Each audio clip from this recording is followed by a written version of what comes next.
C'est maintenant ou jamais pour Cyril Gane. Cette phrase ne pouvait pas être plus précise que dans le cadre actuel. Salut la zone, j'espère que vous allez super bien. Et comme vous le savez très probablement, Cyril Gane va affronter Alexander Volkov lors de l'UFC 310 pour leur rematch. Et cette fois-ci, ce sera très clairement un éliminatoire pour le titre de champion de la catégorie des heavyweights contre le champion qui à ce moment sera très probablement déterminé entre John Jones ou Thomas Spinal. Donc salut la zone, j'espère que vous allez super bien et aujourd'hui on se retrouve dans une nouvelle vidéo dans laquelle je vais tout simplement vous expliquer selon moi pourquoi est-ce que c'est vraiment le moment ou jamais pour Cyril Gane et vraiment quels sont les tenants et les aboutissants du combat qu'il y aura entre Cyril Gane et Alexander Volkov. Et je vais également vous donner selon moi mon pronostic. Donc comme d'habitude je vous conseille très fortement de vous abonner à la zone avant d'aller plus loin parce que à ce qui paraît si tu ne le fais pas, Cyril Gane va venir chez toi à 2h du matin pour jouer à FIFA avec toi. Je sais que c'est plutôt gentil. Donc on va commencer tout d'abord par le premier point. Donc pour entamer cette vidéo, je pense que l'un des points les plus importants à surligner serait tout d'abord le premier combat qu'il y a eu entre Cyril Gane et Alexander Volkov. La raison pour laquelle je te dis genre que c'est un point qui est plutôt intéressant à voir, c'est que c'est un combat qui a eu lieu en 2021, les opposants. Et ce combat, je pense que malgré le fait que ça nous montre vraiment les compétences de ces deux combattants, mais je me dis que ça va quand même être un combat qui est vraiment, comme je te dis, intéressant c'est intéressant de savoir ce qui s'est passé dans ce combat, mais je pense quand même que ce qui va se passer cette fois-ci sera plutôt différent de l'ancien combat. La raison pour laquelle je te dis ça, c'est que ce sont deux combattants qui ont vraiment beaucoup évolué depuis la dernière fois. Je te rappelle, ce combat, il a eu lieu en 2021, et il s'est soldé d'une victoire par décision unanime de Cyril Gane. Et vraiment, pour être honnête avec toi, ce combat, ça a été très clairement une domination de Cyril Gane. C'était pas totalement serré. La majeure partie du temps, Cyril Gane, il menait la danse et Cyril Gane, il montrait vraiment que c'était le combattant qui était...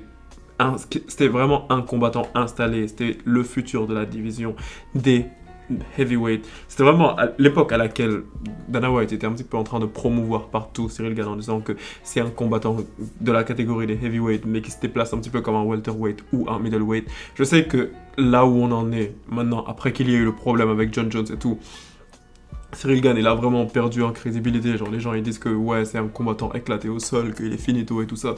Mais je pense que c'est vraiment intéressant de se rappeler un petit peu de ce que l'on disait de Cyril Gane avant qu'il y ait l'incident avec John Jones, bien évidemment. Bon, je vais pas vraiment trop parler de cet incident avec John Jones parce que j'ai littéralement fait une vidéo pour te parler de ça, pour t'expliquer pourquoi, selon moi, depuis que cet incident s'est passé, les gens ils se disent que Cyril Gane c'est un combattant éclaté au sol, alors que ce n'est juste pas le cas. Cyril Gane, c'est vraiment un très bon combattant. C'était un ancien bon, je vais pas dire génie, mais c'était un ancien super bon combattant de Muay Thai et qui a bien réussi sa reconversion en MMA. Donc moi je me dis vraiment que ouais, mettez un petit peu du respect sur le nom de Cyril tout simplement. Donc si on parle un petit peu de l'ancien combat, un truc qui est vraiment intéressant à voir, comme je t'ai en train de te le dire, c'est que Cyril Gane, en même temps qu'il était vraiment le futur de la catégorie des heavyweight, bah Alexander Volkov, je veux pas te dire que c'était un combattant banal, mais c'était plus un combattant banal à cette heure-là que Cyril Gane. Et ce qui est intéressant à voir, c'est à l'heure actuelle, bien que Cyril Gane, il soit beaucoup critiqué et tout, je te rappelle encore une dernière fois, mais il faut vraiment que je te le rappelle pour que tu comprennes vraiment le contexte dans lequel on est en ce moment. Cyril Gane, à cette époque, il y a même des gens qui faisaient la comparaison en disant que c'est le LeBron James de l'UFC et qu'ils le comparaient à John Jones, que lui, il était vu comme le Michael Jordan de l'UFC. Bon, depuis que les gens disent ça, depuis le début, genre, j'ai toujours été en mode... On s'enflamme trop vite. À quel moment Cyril Gane, c'est le LeBron James de l'UFC? Genre, j'ai toujours pas compris. Les médias, parfois, ils propulsent un petit peu un combattant un petit peu trop haut, mais littéralement, au point de comparer Cyril Gane à LeBron James, je me dis qu'il y a un petit peu une exagération. Au moins un peu, un poquito. Donc, maintenant, si on en revient un petit peu à l'état de forme de Cyril Gane et l'état de forme actuel de Volkov, j'ai l'impression que ce sera vraiment un aspect clé de ce combat. Parce que la raison pour laquelle je te dis que le combat, je crois vraiment pas qu'il va se passer comme la dernière fois, comment il s'était passé entre Cyril Gane et Alexander Volkov, c'est tout simplement parce que depuis que ce combat il s'est passé vraiment beaucoup de choses. Parce que tu vois, c'était en 2021, on est en 2024, en 3 ans, il s'est vraiment passé beaucoup de choses. Donc je vais te donner leur palmarès depuis 2021, donc ce qui s'est passé entre-temps. Entre-temps, Volkov, il a eu un record de 6-1. Donc il a eu plusieurs victoires et une défaite. On va se focaliser tout simplement sur ces défaites. Genre la défaite qu'il a eue, elle était contre Thomas Spinal par soumission. Donc je peux pas vraiment dire grand chose. Comme je te dis, je peux pas vraiment dire grand chose parce que Cyril Gane, Aspinall, c'est le plus gros, genre c'est le combattant le plus dangereux de la catégorie des heavyweight à cette heure-ci. Oui, je sais que John Jones existe, mais non, John Jones, il est beaucoup moins dangereux que Thomas Aspinall dans la catégorie des heavyweight à l'heure actuelle. Et à part ça, Volkov, il a eu juste performance dominante sur performance dominante. Il a mis des KO, il a mis des soumissions, vraiment performance dominante sur performance dominante à côté de ça.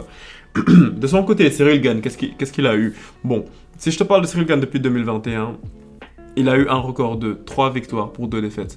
Ces 3 victoires, il les a eu contre Tai Tuivasa, Spivak et Derrick Lewis. Tandis que ces défaites, il les a eues contre John Jones et Francis Ngannou. Donc là également, tu peux me dire genre que c'est excusable, le fait qu'il ait juste perdu contre deux genre des combattants les plus phénoménaux de la catégorie des heavyweight, les personnes de John Jones et de Francis Ngannou. Sauf qu'un truc qui est important à voir, c'est que je sais que là, je parle plus vraiment trop en tant que tel, genre de l'aspect du combattant en tant que tel, mais ce dont je suis en train de parler, c'est plus un aspect mental, et peut-être que selon toi, ça joue plus autant.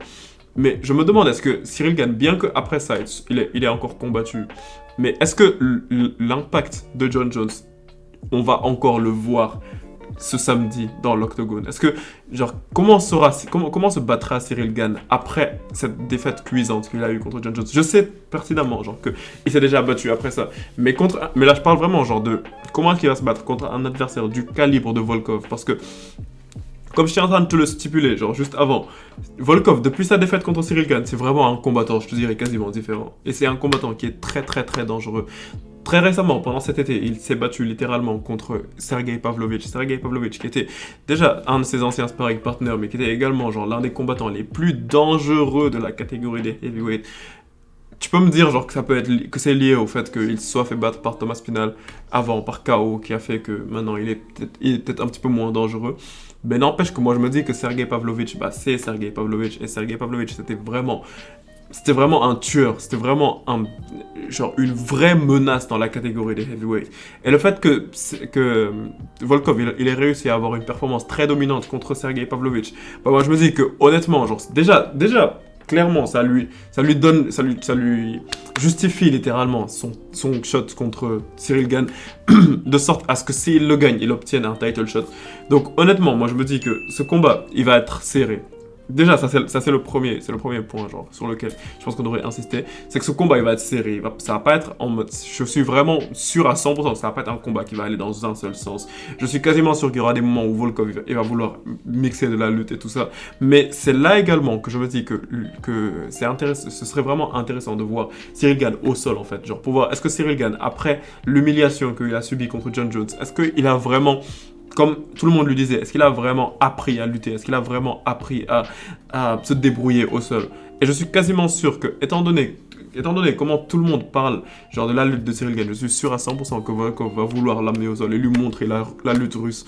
Donc, un autre point genre que je me disais qui était vraiment important à voir, c'est est-ce que si Cyril Gane bat Volkov de manière dominante, est-ce que par exemple si Cyril Gane met KO Volkov rapidement, est-ce que vous pensez que ça va laver l'affront qu'il a eu contre John Jones?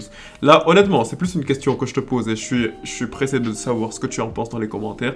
Moi, je vais te donner ma réponse. Honnêtement, moi, je me dis que bien que ce serait vraiment une super bonne chose pour la carrière de Cyril Gane, j'ai pas l'impression que ça va totalement laver cet affront parce que j'ai l'impression juste que c'était un petit peu trop ce que Cyril Gane il a montré contre John Jones. Il a un petit peu montré un manque de compétitivité, il a montré genre un manque d'agressivité, un manque de technique au sol et juste c'est comme s'il avait pas envie d'être là. Et j'ai pas envie de faire cette vidéo pour critiquer Cyril Gane par contre. Ça, c'est pas du tout l'objectif de la vidéo, au cas où tu penses quoi que ce soit. Mais c'est juste pour vous expliquer que, selon moi, si Cyril Gane bat Volkov, je suis pas sûr à 100% que ça va laver l'affront qu'il y a eu avec John Jones. Mais, un truc qui est intéressant à voir, c'est que dans le MMA et à l'UFC en particulier, on a vraiment la culture de l'instant. Si on voit un KO vraiment phénoménal ou un truc comme ça, on peut même avoir tendance à oublier ce qui s'est passé par le passé. Donc moi je me dis que c'est 50-50, mais il y a des chances quand même qu'on arrive un petit peu à passer outre cela. Donc faisons vraiment en sorte, et genre je veux dire, Cyril Gane fait vraiment en sorte de le mettre KO et de l'éteindre rapidement. Et c'est un petit peu ça mon pronostic à la fin de la journée, je te laisse spoiler. Selon moi, honnêtement, peu importe ce qui se passe, je suis quasiment sûr à 100% que Cyril Gane le met KO. Genre, même si Volkov c'est un très bon combattant et genre il est difficile à mettre KO et tout, mais je suis sûr à 100% que Cyril Gane, il a ce qu'il faut en fait. Genre, il a vraiment une super bonne technique. Ça, c'est un truc dont il faut se rappeler. Il a vraiment une super bonne technique et il a de la puissance de frappe également. Donc, selon moi, si le combat il reste debout, bah moi je me dis que soit Cyril Gane l'emmène à la décision et il gagne par décision unanime, soit il réussit à le mettre KO. Mais genre, je vais prendre un risque et dire que Cyril Gane met KO Alexander Volkov. Donc, je vais terminer juste par la citation que Cyril Gane a dit lorsqu'il parlait de ce combat qu'il a eu contre, genre, ce combat qu'on lui a proposé contre Alexander Volkov. Et cette citation, il l'a dit genre au micro du Ariel Helwani Show. Donc il a dit, Cyril Gane, il a dit genre que lorsque l'UFC lui a proposé ce combat, il était en mode « Oh, pourquoi ?» Mais comme ce combat ressemble à une demi-finale pour la ceinture, ça a du sens. Et c'est exactement ce que je disais, parce que ce combat, c'est littéralement une demi-finale. Donc, c'est-à-dire que si Cyril Gane réussit à battre Alexander Volkov, son prochain combat, il devrait être pour la ceinture. Après, je sais très bien, la catégorie des heavyweights, elle est totalement elle est partie en vrille, on comprend plus ce qui se passe, on sait plus qui est le champion, on sait plus qui doit affronter qui. Mais à partir d'un certain moment, je pense pas que Dana White il va continuer à pomper John Jones à ce point. Il va finir par lui dire, ok, si tu veux rester le champion, il va falloir que tu défendes la ceinture intérimaire. Donc ce que je me dis, c'est qu'en même temps que ces deux-là, ils vont s'affronter très probablement dans peu de temps, j'imagine. John Jones contre Thomas Pinal, il va falloir à un certain moment que ce combat soit annoncé. Et donc je me dis que sûrement d'ici le début de l'année, ce serait le moment parfait pour que ces deux puissent se battre. Afin que d'ici peut-être l'été prochain ou la fin de l'année prochaine, le vainqueur entre Cyril Gane et Alexander Volkov puisse se battre pour la ceinture. Mais bon, en tout cas, ça c'est les pensées que j'avais par rapport à ce combat. Tu me dis ce que tu en penses dans les commentaires. Comme d'habitude, je suis pressé de te le lire. Et si ce genre de vidéo te plaît, je te conseille tout simplement de t'abonner à la zone. Et on se capte bientôt pour une prochaine vidéo, la famille. Peace out.